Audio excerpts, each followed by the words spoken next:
에, 귀중한 법의 인연 따라서 우리 이 소중한 불자님들이 이렇게 오셨는데 자리가 불편스러워서 대단히 죄만스럽습니다.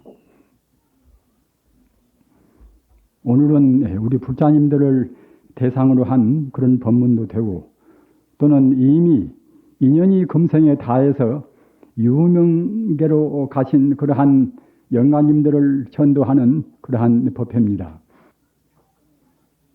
우리 중생의 상대적인 안목에서 볼 때는 죽음도 있고 또는 나음도 있습니다. 그러나 상대적인 생각을 떠난 원래 우주의 진리 그 자리, 성품 자리에서 분명히 본다고 생각할 때는 원래 나음도 없고 죽음도 없는 것입니다. 우리 중생들은 자기의 중생의 업으로 보고 있는 그런 자리가 사실로 있다고 생각을 합니다. 그러나 우리가 바른 안목에서 볼 때는 우리 중생이 있다고 고집하는 것은 사실은 없는 것입니다. 다시 바꾸어서 말씀드리면은 형이하적인 이 물질적인 세계, 상대 유한적인 세계에서는 자타 시비가 분명히 있습니다. 그러나 상대를 떠나버린 근본 성품 자리에서는 자타 시비가 본래로 없는 것입니다. 그렇기 때문에 상대적인 세계, 우리 중생의 이른바 속된 세계, 그런 세계만을 실제로 인정한다고 하면은 우리 중생은 어느 때나 우리 마음의 고통도 떠날 수가 없고 참다운 안심인명이라 참다운 마음이 편안한 그러한 행복을 누릴 수가 없습니다. 부처님 법은 오로지 영생의 행복으로 가는 가장 궁극적인 행복을 꼭 성취하는 그런 길입니다. 인류 역사 이후에 오랜 세월을 겪어왔습니다. 그래서 모든 그런 사상, 모든 주의, 그러한 경험들을 우리가 많은 그런 고생과 또는 분열과 투쟁과 이러한 그런 인생의 모든 고난을 다 거치면서 경험을 다 했습니다. 더러는 원시 공산주의 사회도 경험도 하고 또는 중세기 농노사회, 그러한 사회도 경험을 했습니다. 또는 민주주의, 자본주의를 주로한 민주주의 사회도 우리가 경험을 했습니다. 또는 공산주의 사회도 경험을 했습니다. 기독교 또는 유교, 불교, 이슬람교 모든 종교도 우리가 대체로 알고 있는 것입니다. 그러나 그런 가운데서 우리는 지금 부처님의 가르침을 믿고 있습니다. 부처님 가르침은 모든 그런 사상이나 또는 다른 일체 종교나 또는 현대적인 이 고도한 그런 과학 문명이나 모두가 다 거기에 다 들어있는 그러한 가르침입니다. 이러한 것은 우리가 아전인수로 말씀을 드리는 것은 아닙니다. 부처님 가르침이 본래로 우주의 모든 사상 경향 이런 것을 다 갖추고 있는 것인데 왜 그런가 하면은 우리 인간은 완벽한 행복을 다 구합니다. 또는 모든 것을 다 알고 싶어도 합니다. 그런데 완벽한 이른바 생사를 떠나버린 그런 행복 또는 고통이 전혀 없는 그런 행복은 부처님 가르침이 아니고서는 해답을 못 내립니다. 다른 종교도 다 어렴풋이나마 해탈의 공부 또는 참다운 행복을 위해서 지향하는 공부는 됩니다마는 부처님 가르침같이 조금도 흠결이 없는 완벽한 가르침은 못 됩니다. 현대는 지금 여러분들이 아시는 바와 같이 과학만능 시대입니다. 그러나 과학도 인과의의 그 궁극적인 도리를 모르면 과학으로 해서 밝은 해답을 못 내립니다. 그런데 이 부처님 가르침은 현대 과학에서 알고 있는 그러한 모든 진리를 이름은 다르다 하더라도 대부분 다 밝히고 있는 것이고 또는 과학에서 가장 문제로 하고 있는 그 허공이 무엇인가, 물질을 떠나버린 물질이 없어진 그런 허공이 무엇인가, 이런 허공세에 관해서는 과학에서는 해답을 못 내립니다. 과학은 상대적인 세계가 돼야 과학적인 문제로 해서 해답을 낼 수가 있을 것인데 상대적인 시간과 공간을 떠나버린 그런 세계는 과학은 해답을 내릴 아무런 그런 거리가 없습니다. 다른 종교도 많이 있으나 부처님 가르침은 아까도 말씀드린 바와 같이 과학적으로 보나 또는 영생해탈의 그러한 종교적으로 보나 또는 인생과 우주의 본래 면목이 무엇인가, 내 마음이 무엇인가, 이러한 인생과 우주의 본래 성품을 궁극적으로 그런 밝히는 철학적인 면에서 보나 부처님 가르침은 모두가 다 완벽한 그러한 해답을 내리고 있는 것입니다. 우리는 지금 그러한 부처님 가르침을 믿고 계십니다. 오늘 전도를 받는 영가들이시여 자세히 듣고 깊이 생각하시기 바랍니다. 우리 불자님들, 오늘날은 우리가 바른 길을 모르면은 바르게 갈 수가 없지 않습니까? 가령 우리가 부처님을 믿고 성불을 한다. 이런 가르침은 누구나가 다 그냥 말로는 하기가 쉽습니다. 그러나 어떻게 가야만이, 어떠한 수행 방법을 취해야만이 바로 갈 것인가? 이런 문제에 부딪히면은 여러 가지로 궁리도 하고 또는 의문도 갖습니다. 한국 불교 또는 일본 불교 또는 중국 불교 또는 티베트 불교, 대만 불교 그런 불교들도 똑같이 부처님 가르침을 믿고서 영생해탈의 참다운 그런 행복을 추구하는 그런 마음은 또 같습니다. 그러나 영생해탈의 그러한 가르침을 우리가 정말로 실현시키는 그러한 방법에 있어서는 상당히 차이가 있단 말입니다. 대승과 소승이 차이가 있고 또는 현교와 밀교, 나타나는 세계를 주로 말씀하신 그런 현교라든가 또는 눈에 안 보이는 비밀 세계를 말씀하신 그런 밀교라든가 이런 각 가르침 따라서 차이가 상당히 많이 있습니다. 그런 가운데도 이 소승과 대승의 한계는 꼭 알으셔야 됩니다. 왜 그런가 하면은 대승불교를 믿다가도 대승불교의 염증을 내가지고서 소승불교권에 가서 이따온 분들은 또 소승불교 형식으로 공부를 하고 그것만이 옳다고 생각한단 말이에요. 우선 눈에 보이는 세계의 체계만은 소승불교, 이른바 근본불교가 아주 세밀하게 훌륭한 체계를 많이 내세웠습니다. 그러나 인생의 근본 문제, 우리 마음의 그 본질이 무엇인가, 우주의 근본 성격이 무엇인가, 이런 문제에 대해서는 소승불교는 해답을 못 내립니다. 부처님도 소승불교를 믿을 정도의 근기의 중생한테 대해서는 그런 어려운 문제는 그대들이 문제시 말라. 오직 마음만 밝히라. 이렇게만 말씀했단 말입니다. 지금도 미루는 사람은 미루지 않겠습니까마는 벌써 2500년 이상 때 그 당시에 그 무식한 사람들, 그런 사람들에 대해서 대체로 우주가 무엇인가, 인생의 근본 도리는 무엇인가, 이런 문제를 언급할 필요가 없단 말입니다. 또는 해득을 할 수도 없습니다. 그러나 이 현대에 와서는 그런 문제에 대한 해답을 내리지 못하면은 자기 마음에 서리고 있는 그런 회심을 체결을 못한단 말입니다. 마음에 의단이 남고 방황한다고 생각할 때는 공부도 못 되는 것입니다. 따라서 먼저 시원스럽게 내 인생의 근본 자리, 내 마음의 근본은 무엇인가? 우주는 어떻게 할 것인가? 돌아가신 영혼들은 어떤 길을 밟아서 정말로 인생골로 떠나서 해탈을 할 것인가? 이런 문제에 대해서 해답을 못 내리면은 우리 스스로도 바로 살 수가 없고 영혼들도 어두운 그런 유명 세계에서 벗어날 길이 없습니다. 우리 불자님들, 대승불교는 그런 문제에 관한 법문이 대부분이 다 되어 있습니다.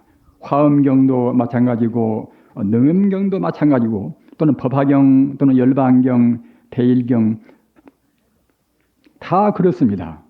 그런 가운데서 법화경 말씀이 쉽게 이 대승불교의 요체를 밝히고 있단 말입니다. 그래서 그러면 어떠한 것이 내 마음의 본 바탕이고 우주의 이 본질일 것인가? 이런 것에 대해서 제법 실상이라, 제법실상이다. 이렇게 말씀하면은 잘 알기가 어렵습니다. 이것은 무슨 뜻인가 하면은 모든 법이 눈에 보이는 것이나 눈에 안 보이는 것이나 모든 법이 실제의 불성이 아님이 없다. 그런 뜻이란 말입니다. 그러면 불성은 무엇인가? 부처불자, 성품성자, 이제 불성이란 말입니다.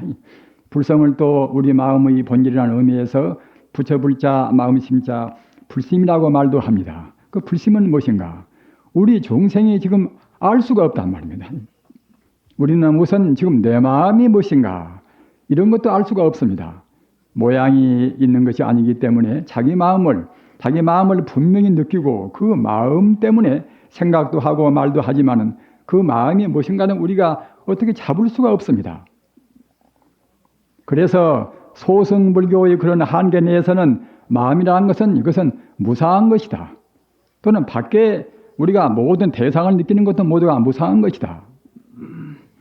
따라서 무상한 것을 무상하다고 못 보고서 함부로 행동하면은 그때는 필연적으로 그런 악을 행하게 돼서 반드시 그때는 거기에 따른 상응된 고통을 받는단 말입니다. 그래서 고통을 밀어내기 위해서는 무상하다고 느껴야 할 것이고, 또는 무상하니까 시간적으로 본다고 생각할 때에 어느 것도 고유의 존재가 없으니까 무상한 것이니까 공간적으로 본다고 생각할 때는 그때는空이란 말입니다. 공과 무상은 같은 체계에서 같은 줄거리로 해서 해석이 되는 것입니다. 아까 말씀하셨다나 무상하기 때문에 그때는 필연적으로空이란 말입니다.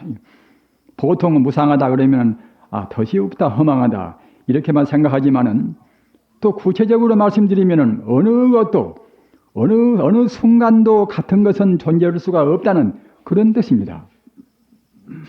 어느 순간도 존재할 수가 없으니까 결국은 따지고 보면 모두가空이란 뜻이란 말입니다. 부처님 법문 가운데서 반야심경이나 금강경이나 그런 도리의 그 제법이空이라 이런 것을 우리가 납득하기가 굉장히 곤란스러운 것입니다. 어째서空일 것인가? 어째서 공 말씀을 그렇게 부처님께서 고정령으로 많이 하셨는가? 우리는 이렇게 생각할 필요가 있습니다. 그 공도리를 바로 알면 그때는 보살을 한 말입니다. 공도를 바로 모르면 그때는 보살, 즉 대성이 못 됩니다. 공을 알고 모른가에 따라서 대성과 소성의 구분이 있습니다. 소성에서는 가까스로 눈에 보이는 것이 그대로 무상하고 그런 것이고, 또는 자기 몸도 무상하고 자기 생각도 무상하다 그런 정도인 것이지, 우주 만유의 모두가 본래로 공안이 없다 이런 도리는 소승에서는 말하지를 못했습니다. 그렇기 때문에 공을 분명히 알면은, 불교 말로 하면은 아집이라 나라는 집착도 없고, 또는 모든 그 제법이 본래 없다.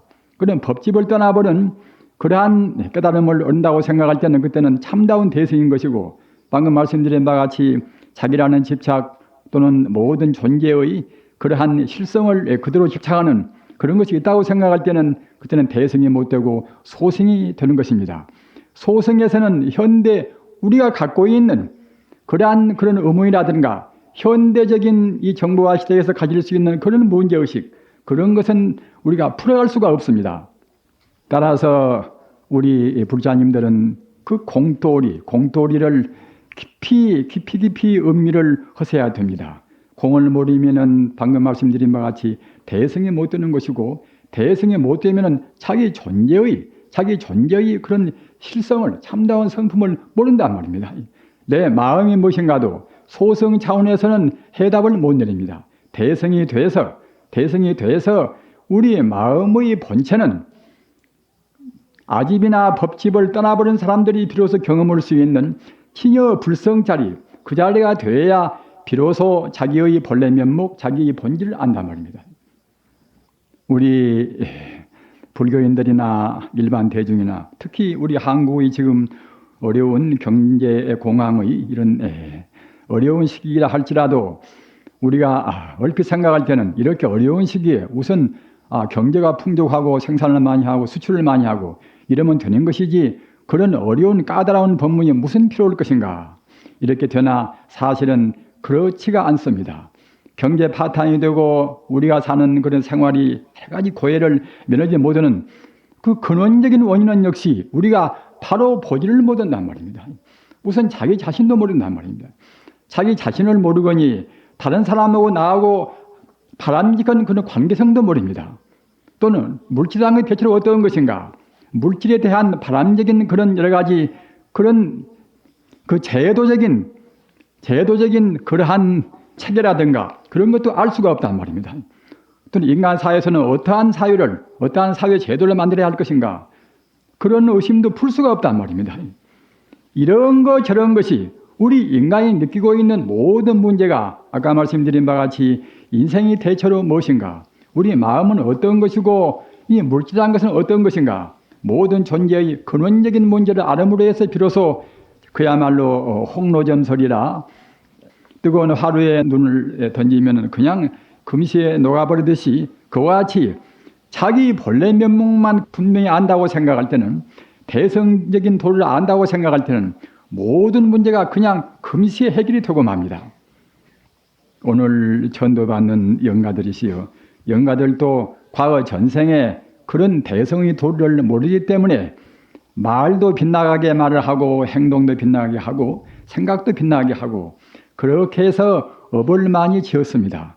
그 업을 지은 것이 몇 생에 그치는 것이 아닙니다. 불교 말씀으로 하면은 무시이래라. 이 천체, 이 삼천대 전세계가 이루어진 그때부터서 중생이 태어날 때부터서 다 업을 다 지은 것입니다. 그렇기 때문에 우리가 지금 느끼고 있는 것은 금생에 우리가 잘못 생각하고 잘못 느끼고 잘못 배웠다. 이것만 업으로 알지만은 이런 것은 분별력이 번뇌란 말입니다. 금생에 나와서 잠시간 업을 지은 것이고 그보다도 헐썩 더 금생에 나와서 지은 업은 그야말로 참 빙산의 얼음산의 그 꼭대기에 비교한다 하면은 우리가 무수생 동안의 무시로 우리가 지어내려온 업은 이것은 빙산의 그 밑에 얼음산이라는 것은 밑에 가서는 굉장히 큰 산댐이 아닙니까? 그와 똑같이 우리가 지어내려온 그런 숙세부터서 지어내려온 업은 이것은 아주 무거운 업입니다. 그런 습관성이 딱 이게 굳어있단 말입니다.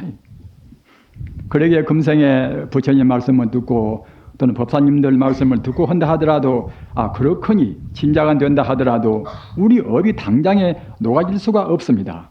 생각으로는 좀 말뚱하지만 우리 행동은 옮겨지지 않으니까 불교 한 종단을 구성한다 하더라도 제법 공부를 많이 하신 분들이 종단의 우두머리가 다 됐건만은 그래도 거기도 모순도 있고 감투 싸움도 있고 한단 말입니다. 이런 것은 모두가 제대로 잘 몰라서 그러는 것입니다. 우리 불자님들 앞서 말씀드린 바와 같이 우리 마음은 분명히 존재하지만은 모양이 아닌지라 우리가 알 수가 없습니다. 더구나 우리 마음의 근본은 무엇인가? 마음의 근본이 바로 대성불교 핵심인 친여불성이다. 우리 마음의 불성이 바로 우주의 진리고 바로 부처님의 성품입니다. 그 자리는 어느 조건에 구속을 받지를 않습니다. 나라는 몸에 마음이 있고 너라는 몸에 마음이 있고 또는 나무면은 나무의 마음이 있고 이와 같이 청관산 같은 이런 명산이면 명산에 또 마음이 있습니다. 그런 마음이 있는 것인데 그런 자리는 이것은 다 똑같이 형체가 있는 자리가 아니기 때문에 다 모두가 다 하나입니다. 닭가라는 사람 마음, 김가라는 사람 마음이 우리가 따로 있다고 생각이 되겠지요.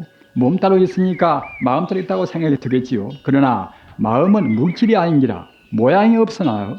모양이 있는 몸은 비록 자타 또는 분별이 있다 하더라도 모양이 없는 물질이 아닌 그런 마음은 이것은 어디가 있든지 간에 하나의 마음입니다. 산에가 있어서 산신이요 물에가 있어서 용왕이요. 그러지만은 이런 마음은 본래로 모두가 다 그런 모양이 있는 마음이 아니기 때문에 어디가 있든지 간에 그때는 하나의 마음입니다. 하나의 마음자리가 돼야 그래야 이른바 불심이고 불성이란 말입니다. 영가들이시여 깊이 생각하세요. 영가들도 그런 마음을 어디에 있으나 똑같이 우주의 마음이 오직 일미평등은 다 하나의 마음이다. 하나의 불심이다. 하나의 법심이다. 모르기 때문에 자기 몸뚱아리에 국한돼서 이것이 내 것이다. 자기 권속도 이 사람들이 뭐 다 아버지나 어머니나 이 사람들이 다 나하고만 관계가 있는 것이 다른 사람은 별로 관계가 없다. 집을 지어놓으면 그 집은 꼭 자기 것이라고 생각합니다. 그러나 엄격히 생각해 본다고 생각할 때는 나라고 고집하는 이 몸뚱이도 이것도 역시 사실은 자기 것이 아닙니다. 왜 자기 것이 아닌가? 본래 자기가 맞는 것도 아니지 않습니까? 자기 업으로 해서 부모님의 연따라서 이와 같은 몸뚱이가 된 것이지 자기 스스로 자기 힘으로 만든 것도 아니란 말입니다. 자기 업과 인연이 맞는 거란 말입니다. 업과 인연이 만들어 심는 것들은 내 것이라고 할 수가 있지 않겠는가? 또 그것도 아닙니다. 인연 따라서 이 몸뚱이가 되었다 하더라도 이 몸을 구성한 세포가 한순간도 그대로 가만히 있지를 않습니다. 어제의 자기 몸뚱이나 오늘 몸뚱이나 밥 먹을 때의 몸뚱이나 밥 먹고 난 뒤의 몸뚱이나 우리 세포가 시시각각으로 신진대사에서 맞지 않습니다. 그렇기 때문에 우리가 물리학적으로 엄격히 본다고 생각할 때는 어느 순간도 같은 몸이 없습니다. 어느 순간도 같은 몸이 없다고 생각할 때는 그때는 없는 것이죠. 그것이 시간 공간적으로 우리가 정의를 내릴 수 없는 것은 그때는 없는 것입니다. 그래서 부처님 말씀에서 이른바 아공이라 나라는 것도 결국은 공이란 육해도 공이요 내 관념은 이것은 마음이 하나의 형태이기 때문에 그건 분명히 또 공이란 말입니다. 그러기에 내 마음도 내 몸도 공이기 때문에 그렇기 때문에 오온이 개공입니다. 오온이라는 것은 대체로 아시는 바와 같이 마음과 몸뚱이, 정신과 물질 이것이 오온이란 말입니다. 오온법 그러면은 물질과 정신이 오온법입니다.